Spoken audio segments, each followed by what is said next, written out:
Good morning, everyone, and welcome to the WellMed Charitable Foundation Caregiver Teleconnection Series.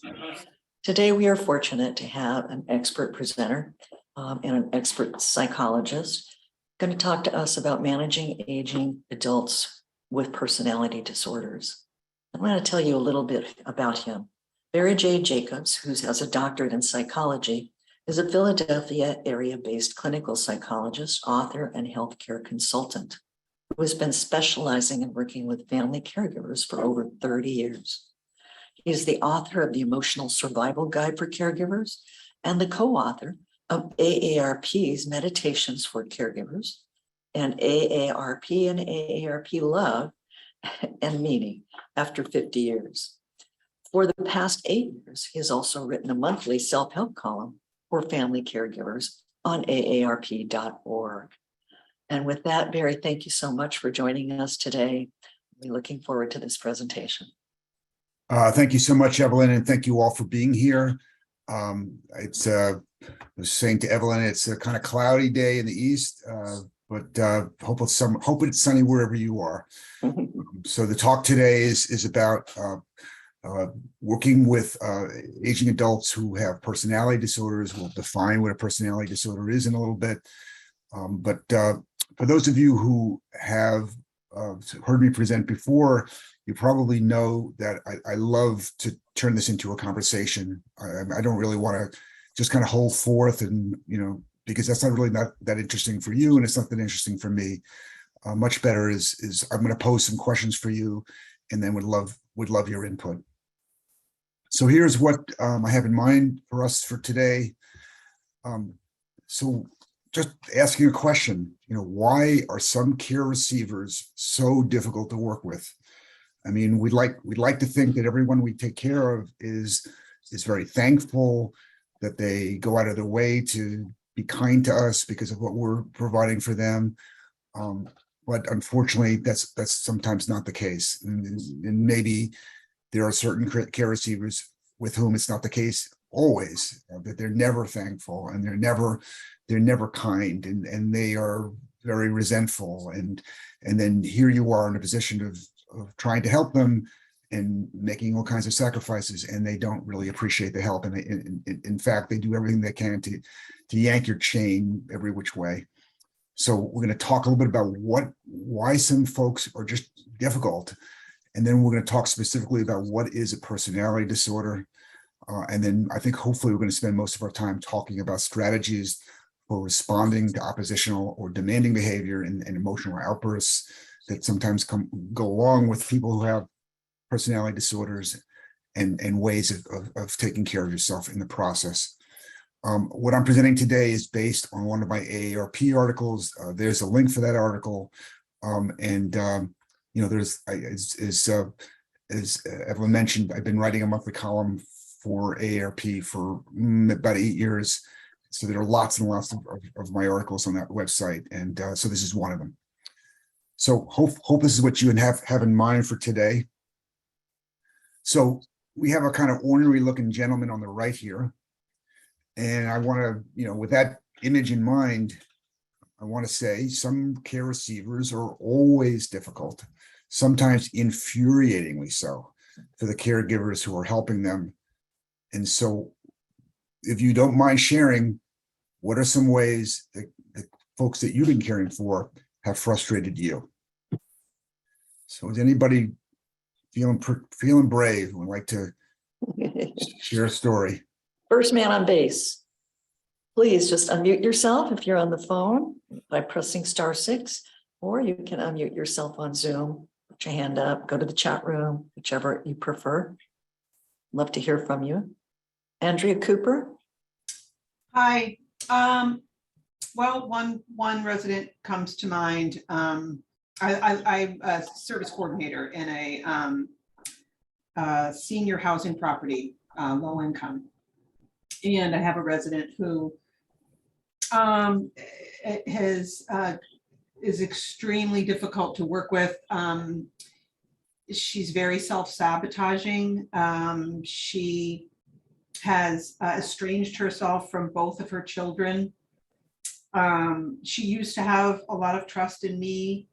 but she has been failing her inspections because of the state of her apartment, hoarding and such.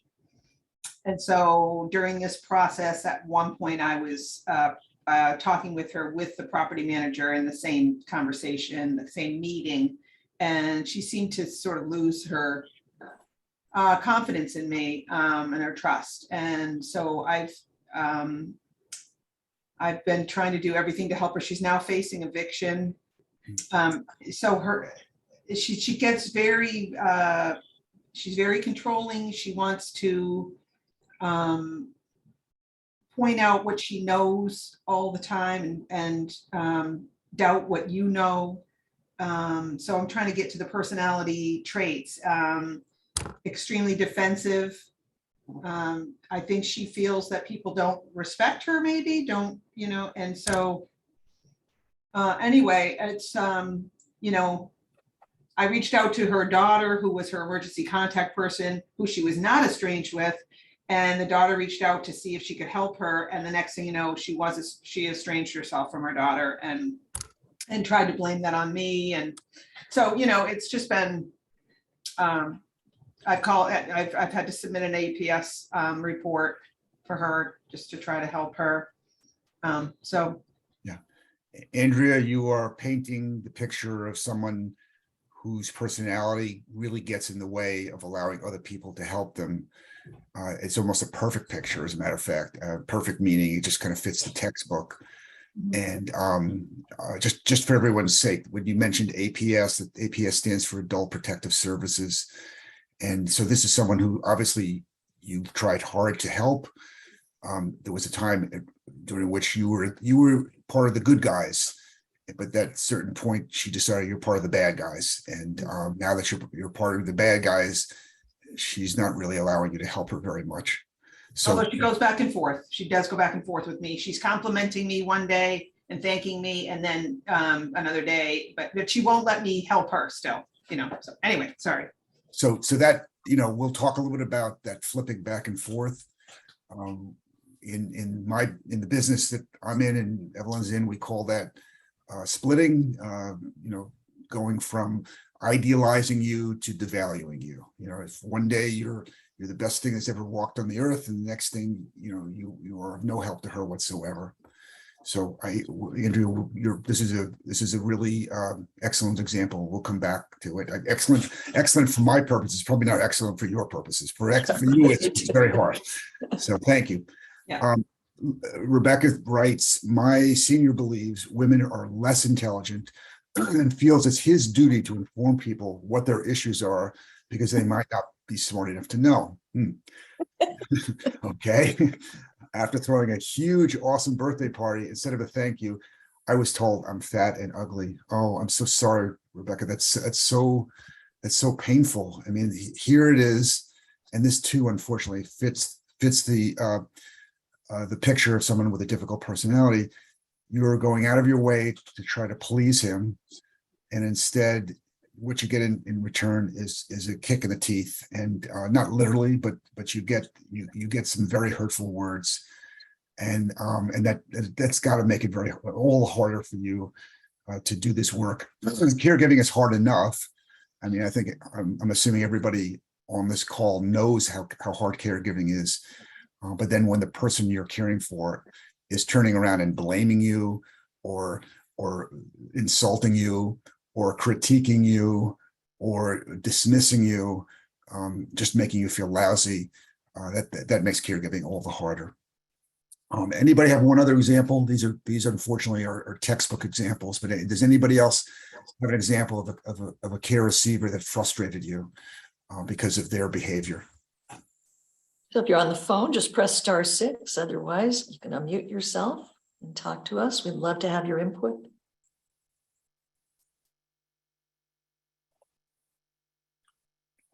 Okay, Barry.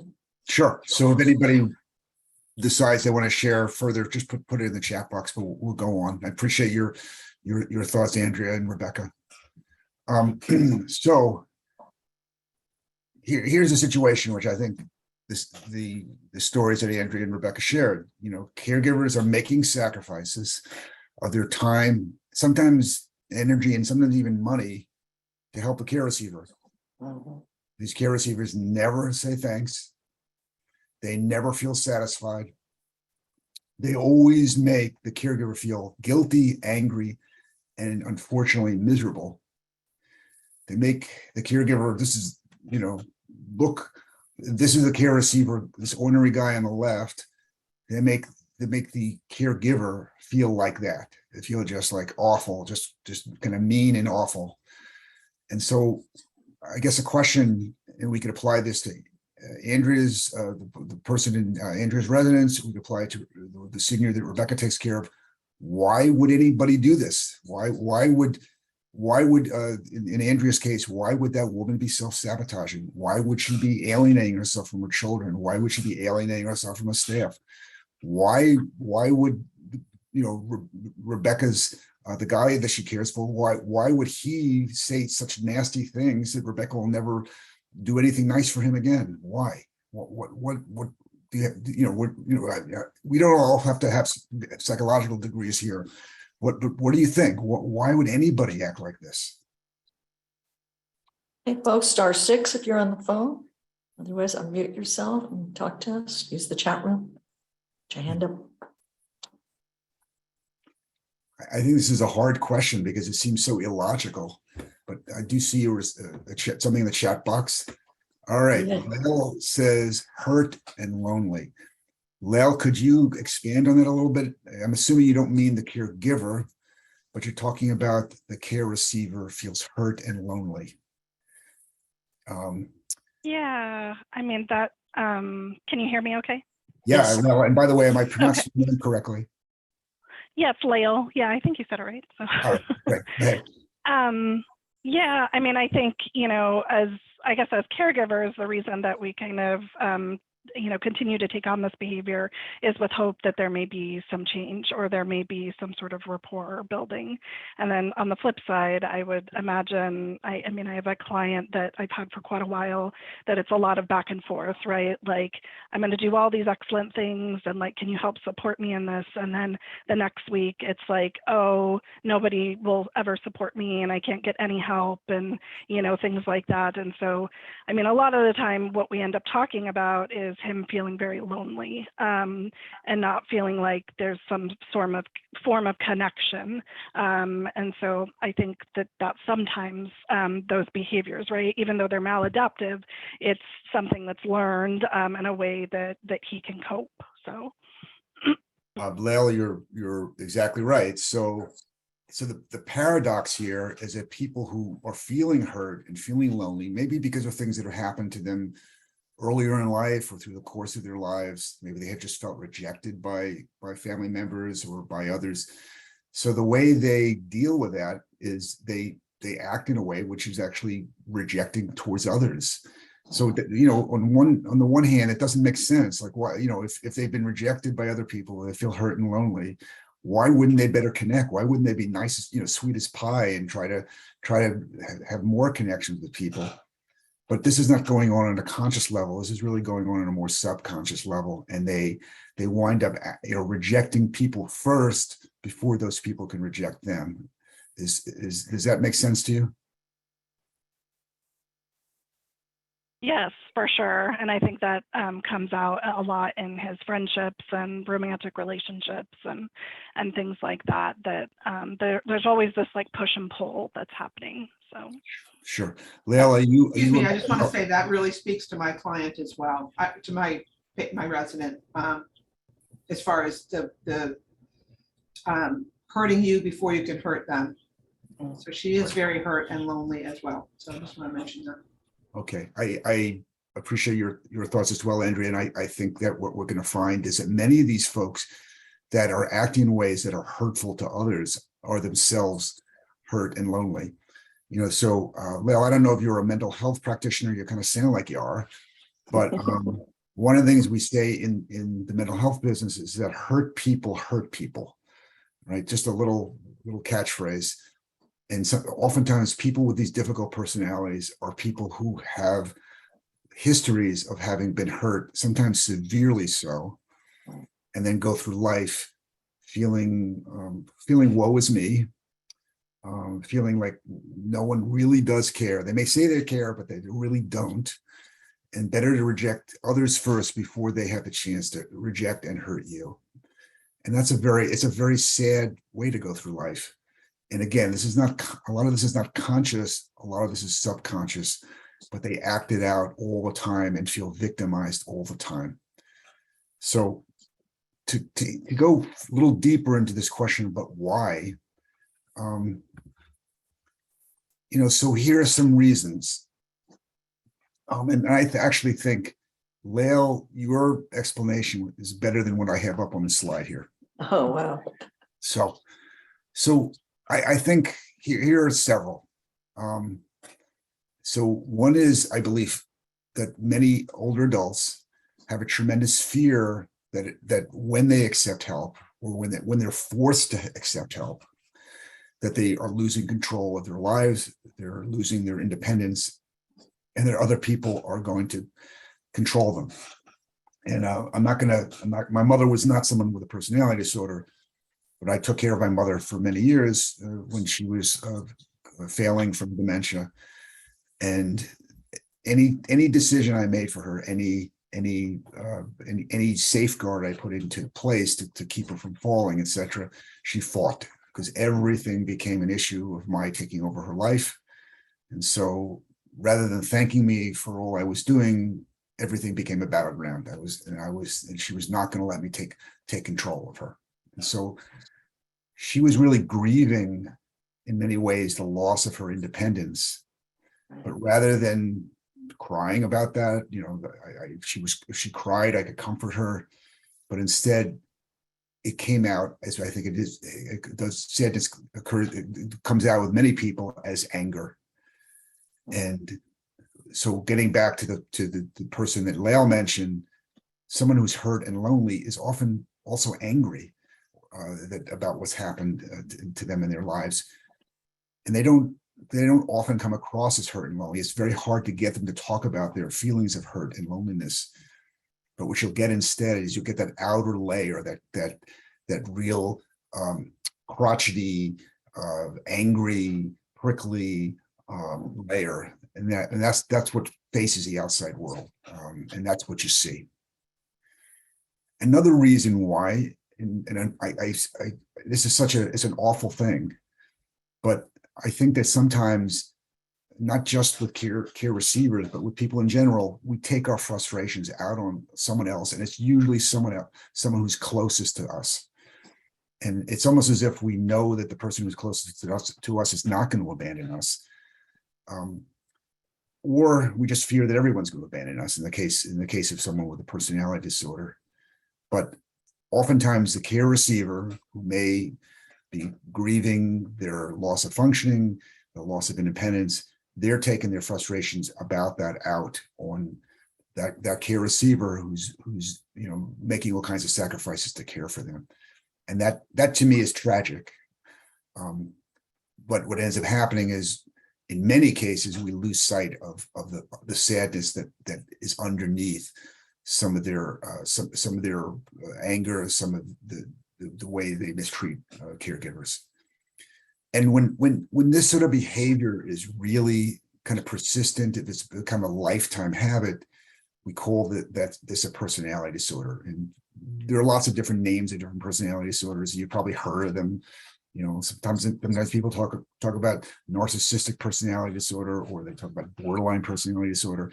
The specifics are not so important. What's important here is, and we'll talk about this a little bit more in a moment, is that someone with a personality disorder doesn't just experience this at later in life when they've been they have a loss of functioning due to aging, or due to having had a stroke, or maybe having dementia. But this is a kind of a more chronic, persistent pattern that they have, that they were perhaps severely hurt earlier in their lives, and that this becomes the way that they interact with the world. So I just said a whole lot of psychological stuff. You might even call it psychobabble if you like, that's fine. But before I go on, does this make sense? Is possible underlying reasons why someone would be so difficult? can unmute your phones. I'm seeing lots of yeses. Sure Yeah. does. Yes, absolutely. This is, I mean, textbook. This is textbook how, we get treated by the loved ones we're taking care of. And this actually kind of connects a lot of the dots because it's hard for us to understand, why are they being so ugly to us? We're doing everything for them. Right.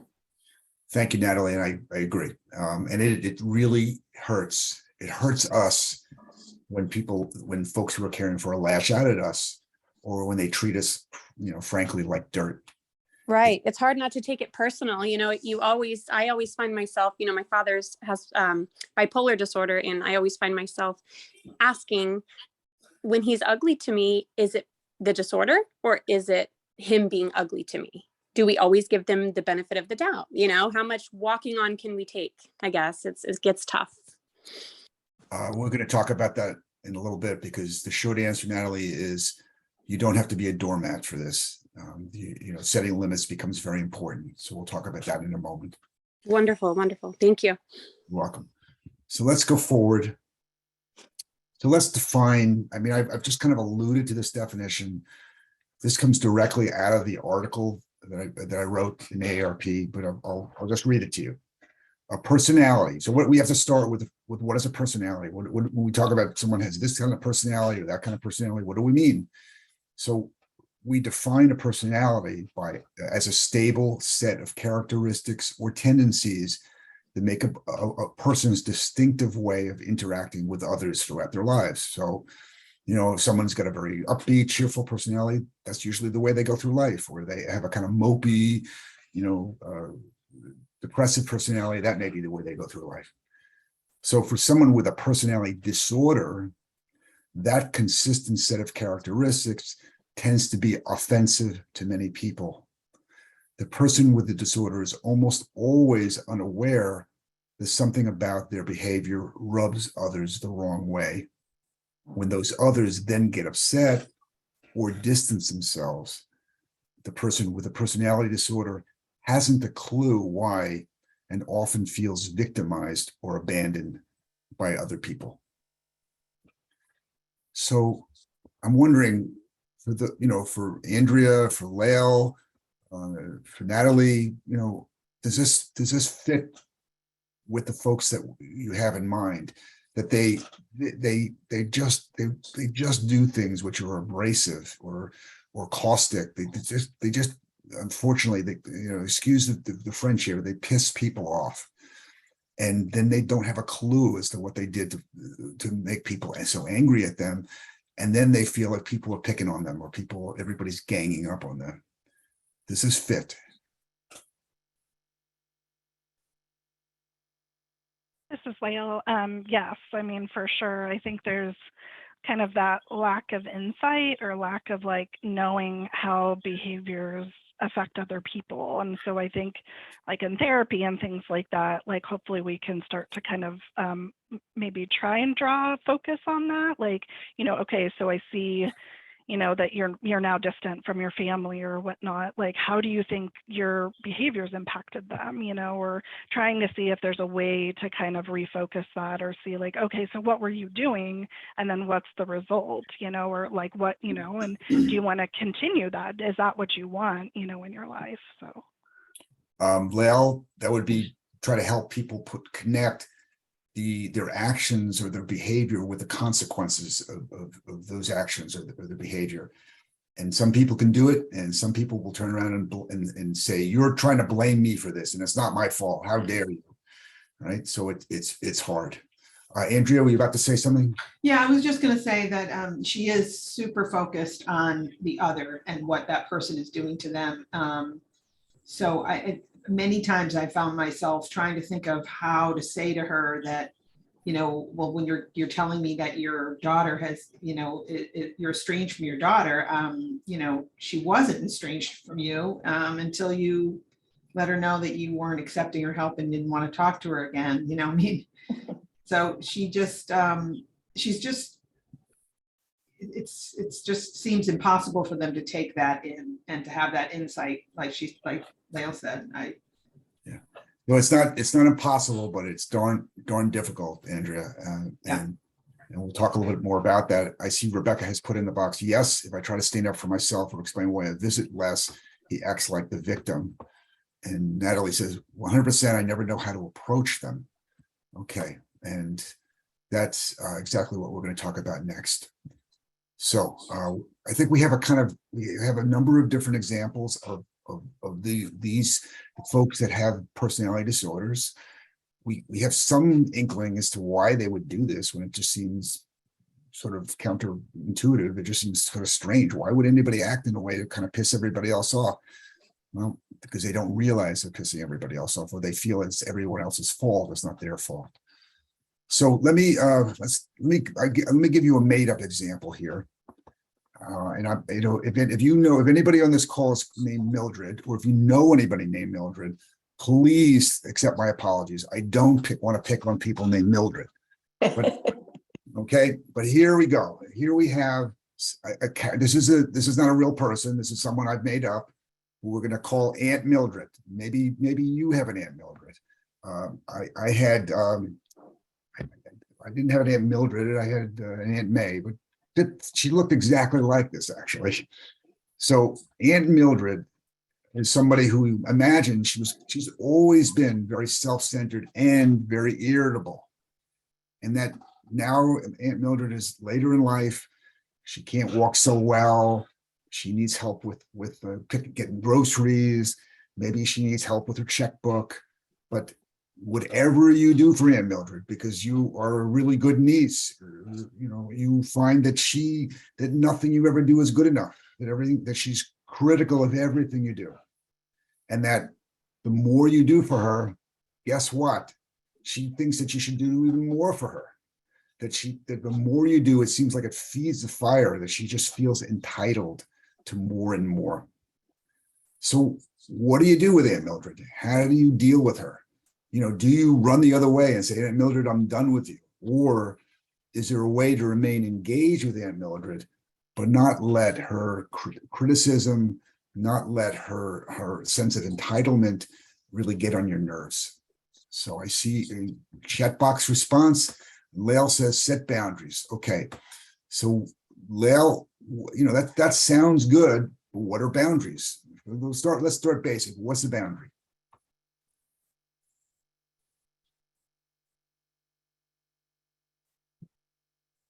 Well, with another client of mine or whatnot, she left some some chosen curse words on my voicemail. And so I just set a boundary and said, if you are leaving that on my voicemail, or if you state that to me in person, I won't be able to work with you any longer. So that's an example of a boundary, is like, I'm not willing to continue. And these are the parameters, and, in very black and white, there's no gray, right? So I'm just going to take what you said and put it in different words, Lael, but I think you're absolutely right. And that boundaries are basically rules. This, like, I'm going to take, there's certain things that I'm just not going to take from you. That if you tell me, as the person that Rebecca takes care of, if you tell me that I'm fat and ugly, and it's just insulting, it's just cruel, and I'm not going to be here for you. That's just you're just being out of line. Or cursing, or there may be other behaviors that are just beyond the pale, that you don't want to put up with, that they hurt too much. So setting that boundary is very important. Tina says it's important to not just set boundaries, but to be consistent about those boundaries. So, and this would be true of any rule that we set with whether it be with a family member or a child or a coworker, maybe an employee, someone who works for us. Whatever rule we set up, we better be consistent about, because probably Aunt Mildred is going to test this rule, right? She's going to see, well, maybe next time around she can get away with a few curse words, because maybe she's not going to drop the F-bomb. Thankfully not, but maybe she's going to use other choice words which are upsetting and you really don't want to hear. And therefore, maybe you set those limits, and then you basically put her on notice that there will be a consequence if she breaks that rule. Go ahead, Natalie. The floor is yours. Do you think that because ended up having to do this last week with my father, just kind of set those boundaries of just basic respect.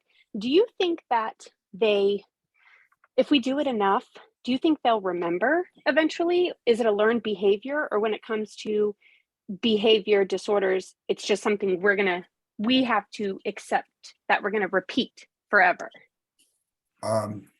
So I do believe that this can be learned. I mean, unless we're talking about someone who has cognitive impairment, who's really incapable of Okay. learning new information. But if your dad is not like that, the likelihood is this is like a habit. If he has the habit of yelling and screaming when he doesn't get his way, then like breaking any habit, it's going to take a little while for him to learn a new habit. But so you will have to repeat to him again, and maybe demonstrate to him a consequence if he continues to behave in a rude or hurtful way. And so I do think that setting the limits and doing it, as Tina says, consistently can lead to new behaviors. That doesn't mean that he's going to be sweet as pie after that. It may mean that he's just not going to use curse words, or he may not throw things, or he may not flip over a table, or whatever angry outburst. And I don't know if he does any of those things, Natalie, but the answer is yes. These things. Okay. Okay. So thank you. You're welcome. Any other ideas before we go on? Of things that see a couple comments in chat box. Okay, let's see what we got here. So Rebecca says, I won't bring my child to visit anymore because of insults to her, but I have a hard time setting them for myself as I feel a responsibility to see this through. Rebecca, what you just said is extremely important, and we're to get to that in a little bit, because you have a sense of duty, but you don't want to expose other people to being hurt. And so how do you hang in there to do the thing which you think is right, but not also make yourself vulnerable to being hurt? We're going to talk more about that. Carolyn says, know ahead of time how much you will take of something, and once they cross that line, let them know you won't put up with it and have consequences. Carolyn's exactly right. I would basically say, spell out those lines as clearly and as Wales says, in black and white terms. If you do this, this is what's going to happen, right? And if you want to push me and see how far you can go, then you're going to know what the consequence is going to be. But you have to be crystal clear about the consequences. So Betty says, how will she not transfer that hurt onto her daughter, perpetuating the cycle? Well, Betty, Rebecca is here today. She's learning about this. She's talking about it, and she will hopefully not treat her daughter the way the man who she's caring for is treating her. And that's what I would hope all of us do, that we not repeat whatever mistakes our parents made. Chris says, my husband is very smart and ends up turning it on me. And what I would say to you, Chris, that's pretty common for most people who have these personality issues. They're very good at making you to blame. I'm not to blame. I never did anything wrong from the day I was born. Therefore, if there's a problem here, it must be that you're the cause of that problem. And let me tell you why you're the cause of that problem, right? That is kind of, again, classic behavior of someone who may have a personality disorder. I don't want to say your husband has a personality disorder. I don't know. But that turning the tables like that is a very common characteristic. So let me go forward. I think we've already started touching on some of where I'd like to go next. Okay. First off, there are three things that I want to recommend. So number one is there should be no surprises when people act rudely consistently. We should expect that they're going to act rudely in the future. So in the case of our Aunt Mildred, we're going to say, assume that Aunt Mildred, a perennially difficult person, will be difficult during the caregiving years. I will go so far as to say that during the time she needs care, she'll probably be more difficult, because she's going to be more miserable, and she's going to be more dependent on other people, and she's not going to like that. So Mildred, almost no matter what, she's always been irritable. She's going to be irritable. She's going to resist help, or she's going to demand more. And she's never going to say sorry, and she's going to never give thanks. And P.S. Buyer beware here. If you're going to agree to be the caregiver for someone, better know who you're caring for. And if you're being treated unfairly by that person, you got to be aware of that, but understand who like take it from whence it comes. If this person is always been rude, if they've never said sorry, if they've always been gruff and irritable, that's more of what you're going to get. And they're going to be irritable and they're going to irritate you. First thing. And I'll stop after this next one too. All right, here's where Rebecca's question comes up. Rebecca said that she wants to be there for him, for the man that she's caring for. And I don't know if that's your dad, Rebecca, or not. It wasn't clear to me. But she doesn't want her daughter to get hurt by it, and she doesn't want, presumably, to expose herself to being hurt. So how do you balance being loyal to this person? Maybe this person is a parent, maybe this person is another family member, maybe this person is someone who's just been a big part of your life, and so you feel a sense of loyalty to them. But how do you balance that with the kind of boundary setting that Lael mentioned? And I'm referring to boundaries here as limits, but it's essentially the same thing. So, yes, the caregiver will have a sense of family responsibility for Aunt Mildred, but there absolutely have to be limits. There have to be limits on her behavior. Otherwise, this is going to be a really incredibly miserable time for you and likely for her. And so the caregiver should not, we were talking just now about setting those limits, saying, here's what I'm not going to take, and this is what's going to happen if you do that. So a different kind of limit would be for the caregiver to say, I'm here for you, Aunt Mildred. I want to be here for you, but there are things that I'm willing to do and there are things I'm able to do for you. And then there are things that I can't do for you. And even though you want me to do the things that I can't do for you, I'm not able to do them. So Aunt Mildred, for instance, wants a caregiver to come over and make dinner for her every night of the week. And the caregiver says, Aunt Mildred, I want to make sure you eat well. I want to help take care of you at this point in your life. And I'll be happy to find other ways for you to be fed well every night of the week. We're getting Meals on Wheels. But I'm not going to be here every night of the week for you because I have my own family to take care of. So what I'm willing and able to do is maybe come 2 nights a week.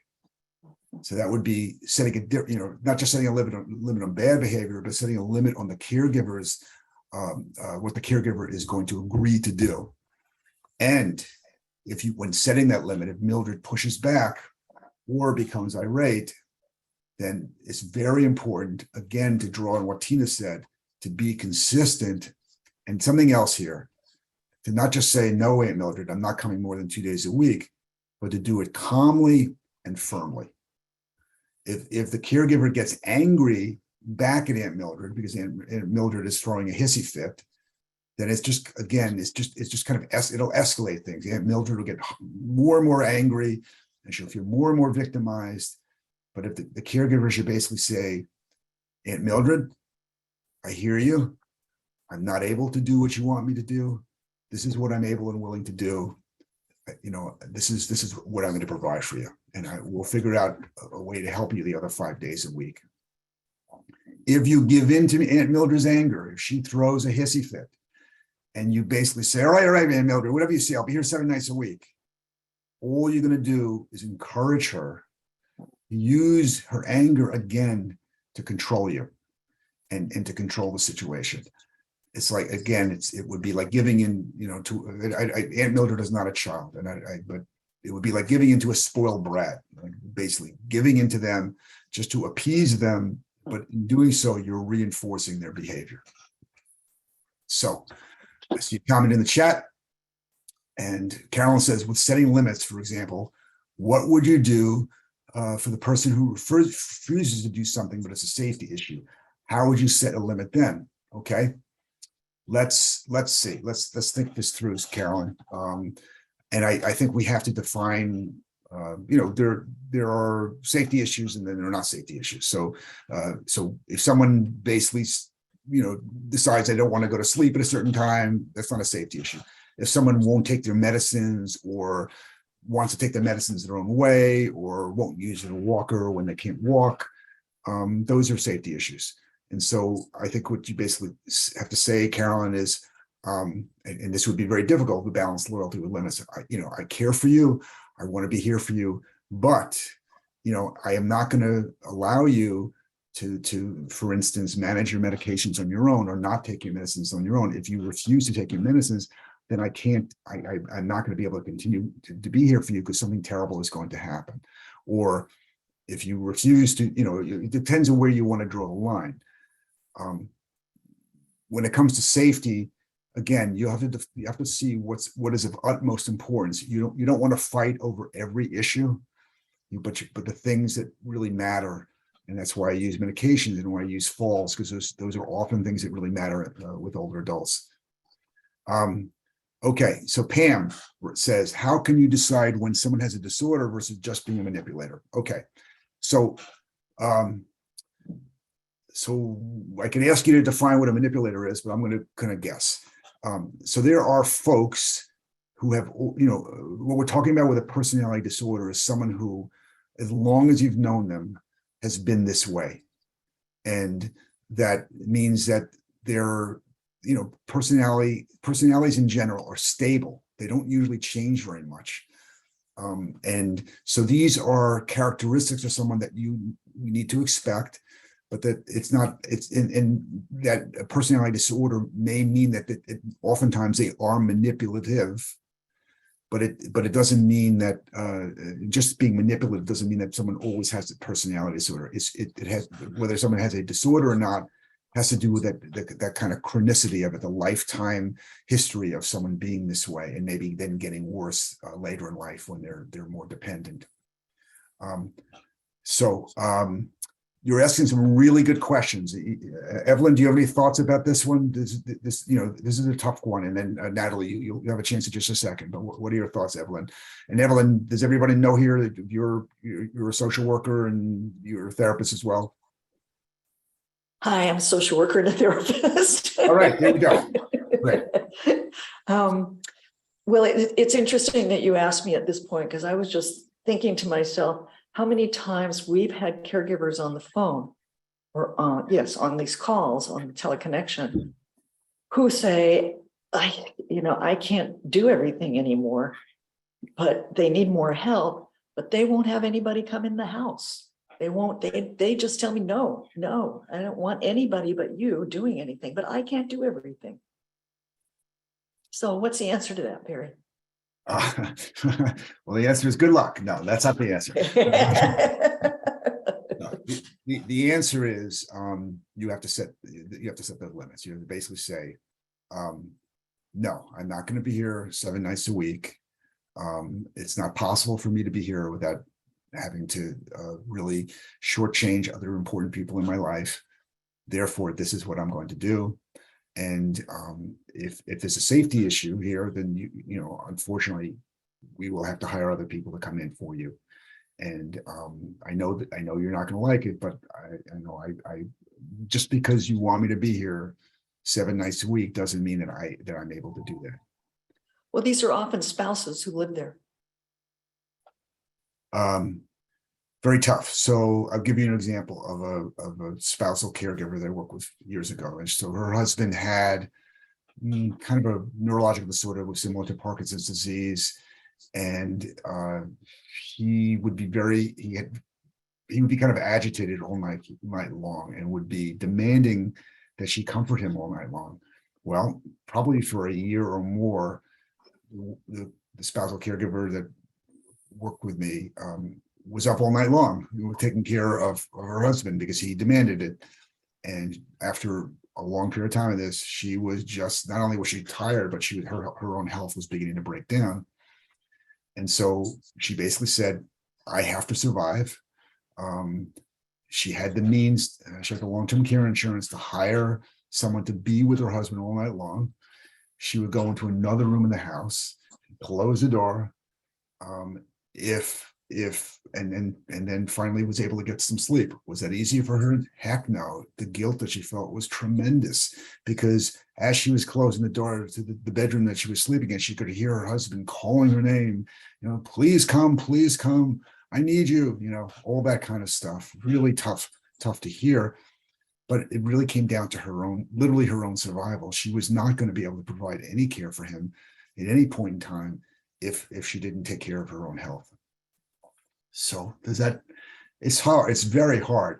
And I don't think that gentleman, by the way, had a personality disorder, but certainly at that point in his life, when he was feeling very desperate and very needy and very dependent, he was being very manipulative with his wife. Right. Thank you. You're welcome. Natalie, you got the floor. Okay. I just wanted to share what has helped me in the last week or two with my father, with the whole setting boundaries and telling them, hey, I can't shortchange, just like you said, I can't shortchange the other people in my life.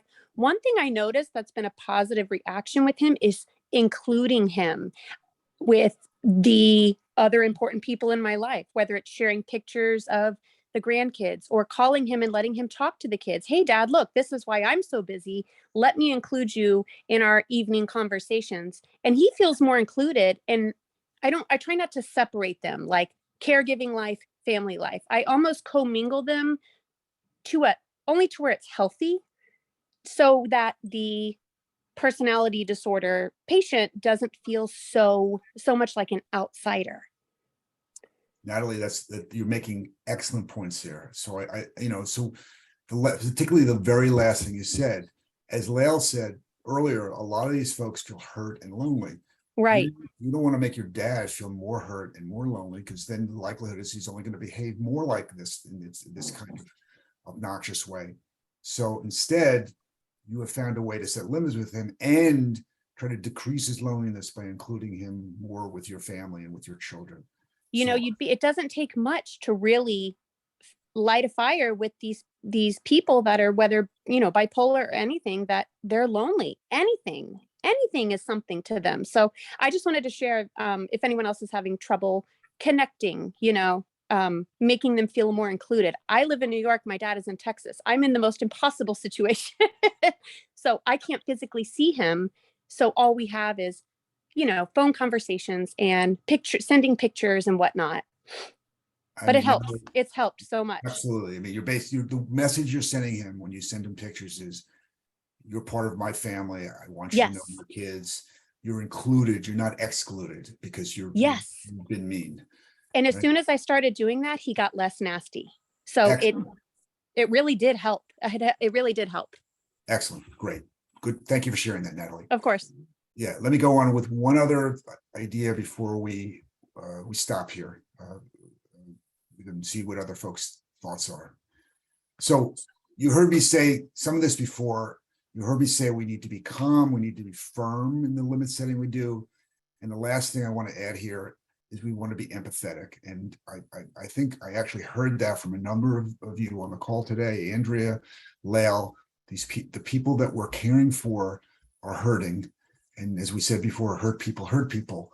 So when we get back to this fictional person of Aunt Mildred, she can get very angry if she doesn't get her way.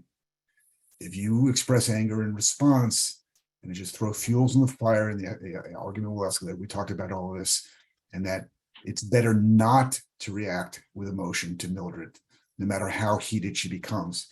What I always think is we want to lend Mildred or anybody in that position, we want to lend them some of our calm to help them get under better control. We don't want to be pulled into their emotion. We want to stay as calm as possible. And then to include that, just to take that idea further, we want to never lose compassion. So Mildred really doesn't mean to be hurtful. And that people with personality disorders are often unhappy, or as we've been saying, they are often hurt and lonely. And so even when they are taking their frustrations out on others, caregivers should never lose sight of their suffering, and caregivers as much as possible. And this is not easy. I mean, believe me, this is easier said than done. You want to empathize with their suffering and help them within limits that you set in the last 5 words here are without agreeing to suffer yourself. You can be empathetic, you know they're hurting, you know they're lonely, but it doesn't mean that you give up your life for them.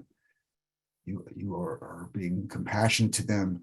You're providing them with whatever care you're willing and able to provide, but you're not willing to set yourself up as a scapegoat for their frustrations, that they can take all their upset, their hurt out on you. So let me I think let me just stop right there. We have about 7 minutes left, so we have plenty of time for a little bit more conversation.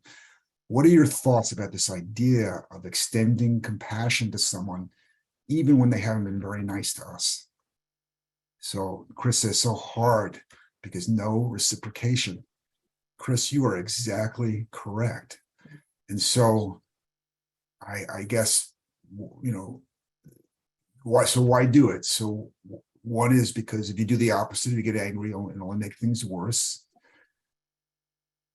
If you are compassionate with them, then they may be a little less hurtful.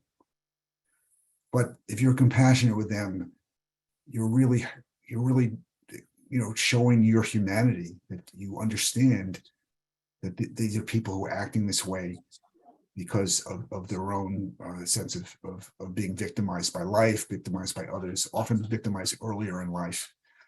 And I'll just say, and I meant to say this earlier, the research about people with personality disorders now, in this day and age, really seems to emphasize that many of these folks suffered terrible trauma early in life. They may have been sexually abused, they may have been severely physically abused, and those scars just haven't gone away, even when they've reached old age. And doesn't mean you excuse their bad behavior. Rather you set limits on their bad behavior to help manage it. But you hopefully never lose the ability to empathize with them.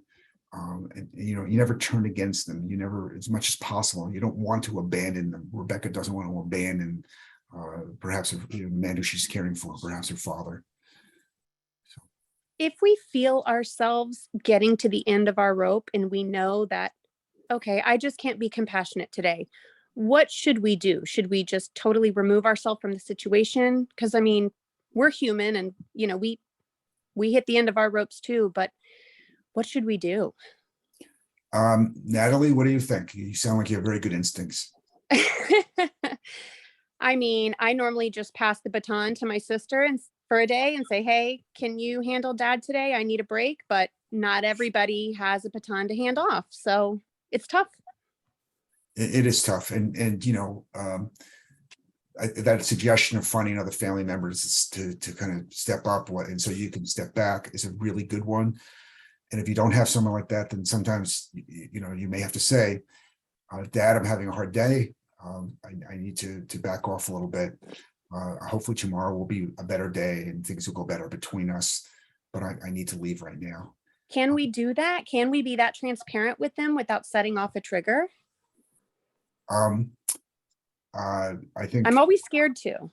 So what's likely to happen? So the person who doesn't want you to leave at that moment may get very angry, may scream and yell. But here again, you're back in this situation where if you give in to their screaming and yelling, you're only going to encourage that behavior in the future. And I see. It's back to setting limits. Correct. You have to go back Gotcha. to limits, but you have to do it in a very compassionate way. You say, Dad, I'll be here tomorrow, I promise you. But today I'm really done. You could say I've had my fill today. Okay. Yeah. So maybe too, you might try a caregiver support group, because there are a lot of resources around where people have been through this, where they have ideas about it. One of the things that Teleconnection is really big about in the WellMed Charitable Foundation is caregivers need to take care of themselves first. Oh, yes. We're not superhuman beings. If we don't take care of ourselves, we can't take care of anyone else. So sometimes it's just a matter of putting up your little plastic shield around yourself and saying, I'm not going to listen to that. What I'm going to do is, do what he needs done and Okay. move on. Okay. That's helpful. Thank you. That's so helpful. Yeah. Lael, you have your comment here. Do you want? I don't quite understand it. I mean, what you're talking about is if the person with a personality disorder is in some sort of treatment, presumably mental health treatment, or can call somebody to help them calm down a little bit. I would say that if the person has a treating clinician, that's a great idea. If not, they become so agitated that they're potentially harm to themselves or others, and then yes, you have to get some professionals involved. But I think that the idea here is that caregivers need to learn to best manage the behavior of these very difficult but very very troubled people, and as a way of working best together, and sometimes taking care of themselves. Yes. taking care, and as Evelyn said, and being able to stand back and take care of themselves. So Betty, maybe last comment. Many people are now using the airline emergency procedure. Put your air Okay. on It needs first. to be, I'm sorry, or I need a little time after Yeah, Betty. go right ahead. So I will stop it, and I'll be quiet now. But your comments well taken, Betty. Thank you. Yes, I just want to let you folks know that if you are, I'm going to send out the resources, the link to the article that he wrote, and, the elder care locator where you can get all the caregiver resources that you need in your town. And I'll send those out with the post-session questionnaire. We take those very seriously. So we hope that you will just take a minute and fill it out and let us know your response to this presentation and to the whole, what we're trying to do here.